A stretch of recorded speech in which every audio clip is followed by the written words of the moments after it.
He was clearly a big shot, yet he only wanted to live off the wealth of his wife, the queen of the Great Flame Dynasty. But today, the man was kidnapped by a group of assassins.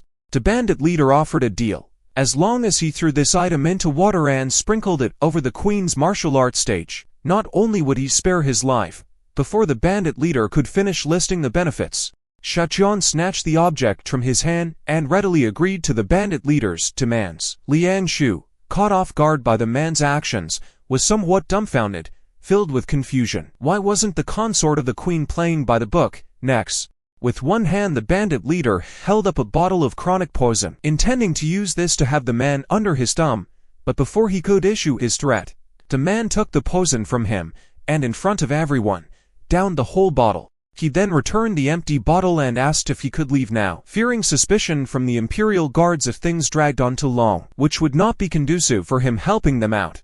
This series of bold moves left the bandit leader Liang Shu completely nonplussed. He fell into deep thought, pondering what actions to take next. This question is a bit off the syllabus. Witnessing Xiaoqian cooperating with the kidnappers and even considering for them, Zhang Ling angrily denounced him as a shameless person, blind to the queen's grace. At this point, Liang Shu commented that the prince understood the ways of time, insinuating that not everyone was as blind to the troubled state of the Great Flame Dynasty as Zhang Ling and her mother were, and he anticipated the impending downfall of the dynasty. During their verbal altercation, Xiaoqian forcefully interjected, stating that he had consumed the poison and carried out the task, asking if he could now take Zhang Ling with him.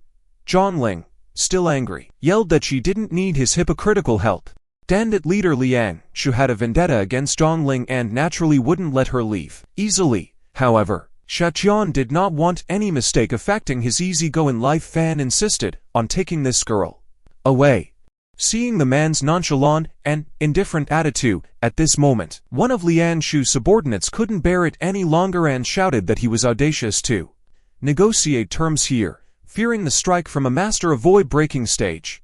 Zhang Ling began to worry if the prince, being a normal person, could withstand it. But in the next moment, the bandit changed his fist to a palm, grabbing Xiaoqian by the hair. Little did he know, this action enraged Xiaoqian profoundly. Xiaoqian said that there is no need to resort to physical actions for something that can be resolved by talking. What he hates the most in his life is others touching his hair. He swung a punch towards the direction of the bandit, creating a cloud of smoke. The bandit accomplices were horrified to see the void-breaking stage master evaporating, and what was more terrifying was that the entire mountain was pierced through by the man's punch. It didn't end there. Xiaoqian struck down two others with a flash of light, their figures instantly disappearing. They met the same fate as their comrade, quietly disappearing from this world. Seeing this, the bandit leader Liang Shu was frozen in fear. Lying on the ground, unable to move, Xiaoqian looked down at him, questioning why they wouldn't let him live his dream of being a laid-back prince enjoying a leisurely life. Liang Shu, now realizing that the man before him was a hidden big shot, hurriedly knelt down begging for mercy, pleading for his life, but it was too late. To cut grass, one must remove the roots. With a release of energy from Xiaoqian, the bandit leader slowly disintegrated like wind-eroded stones.